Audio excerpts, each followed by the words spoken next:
অর্ধেক হয়ে যাবে, আর মানুষ খুব খুশি, তারা আনন্দের সঙ্গে মানছেন। দুজনকে আটকালো, তিনজনকে ছেড়ে দিল, আপনি তর্ক করবেন যে আমাকে কেন আটকাচ্ছে? চারজন বেরিয়ে গেল, পুলিশ আটকা, দুজন দাঁড়িয়ে আছে, আপনার কাছে রেখেছে, আমাকে ছাড়ুন। তো আপনি, আর এতে কারো লাভ হয়নি, যারা এটা করতো তাদেরও লাভ হয়নি।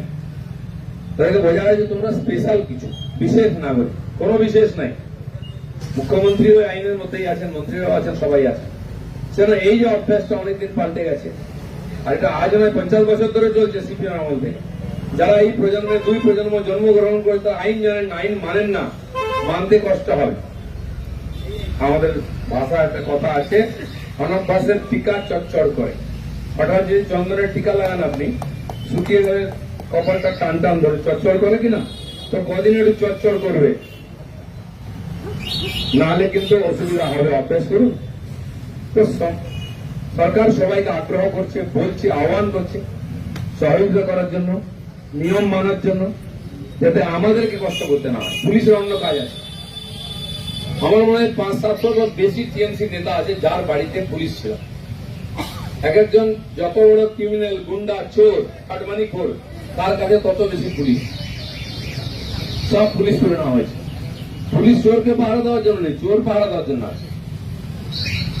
সেই পুলিশ যেটা চোরের পিছনে সারাদিন ঘুরছে, সুরক্ষা দিচ্ছে, সে পুলিশের মনোবল কোথায় থাকবে? তার মনে কি অবস্থা হবে? পুলিশের অ্যাক্টিভিটি দেখি না আমরা। আমি কালকে সকালে নিউ টাউনে মর্নিং ওয়াকে গেছিলাম। সেই ইকো পার্কের মধ্যে একটা গল্ফ কোর্স আছে। আমি এক সময় ওখানে যেতাম বলে গল্ফ কোর্সই বন্ধ করে দেওয়া হয়েছে। চলছে, আমি দেখতে গেলাম আর কি অবস্থা। কর্মচারী নেই, বল পড়াবার লোক নেই, বল কেনার পয়সা নেই।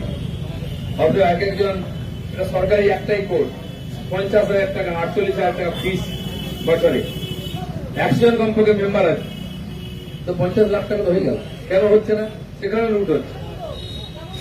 ওইখানে গেটে ঢোকার যে টিকিট, আপনি 30 টাকা দিলেন, তো ঢোকার সময় টিকিটটা আপনার কাছ থেকে নিয়ে হয়, সেটা কাউন্টারে চলে যাচ্ছে, আবার বিক্রি হচ্ছে। সরকারের কাছে পয়সা দেয় না, 3 বার বিক্রি হলো, সরকার একবার পয়সা। বালি, পাথর, গরু ইত্যাদি ইত্যাদি যা সব জায়গায় এরকম হতো। কারণ বালির ট্রাক দেখছেন, পাথর কয়লার ট্রাক দেখছেন, সব বন্ধ। আমাদের সমস্ত রাস্তাঘাট গ্রামের দিকে, নাসাইর বালি, সুবর্ণরেখার বালিতে রাস্তা নষ্ট হয়ে গেছিল। গ্রাম সড়ক আর চলবে না, অবৈধ খাদান বন্ধ হয়ে গেছে।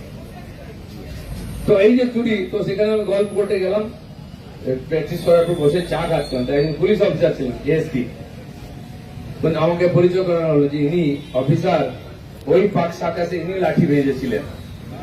তা আমি জানতাম যে আমি লাঠি ভাঁজি, আপনিও ভাজছেন। পুলিশের অভ্যাস চলে গেছে লাঠি ভাঁজা, ভাঁজুন ভালো করে। বলে না স্যার, আমি দাঁড়িয়ে ঠিক করেছি, ওটা এখান থেকে নাহলে কাল খুলে দেবো। তো আজকে police officer body language change হয়ে গেছে, কথাবার্তা চেঞ্জ হয়ে গেছে। হওয়া উচিত, নাহলে কিসের পরিবর্তন? পরিবর্তন আপনি বাড়ি থেকে বুঝতে পারেন যে পরিবর্তন হয়েছে, রাস্তায় বেরোলে বুঝলেন পরিবর্তন হয়েছে। আর সেই জন্য প্রথম নিজের মধ্যে পরিবর্তন করতে হবে। আমরা করছি, আপনি করুন। নতুন বাংলা দেখতে গেলে পরিবর্তন করতেই হবে। যা যা পরিবর্তন করা, আপনার মনে যেটা মনে হয় যেটা হওয়া উচিত ওটা হবে। যেমন মোদীজি সরকারে বসার পরে আমাদের খুব উচ্চাসা ছিল, এটা হোক এটা হোক।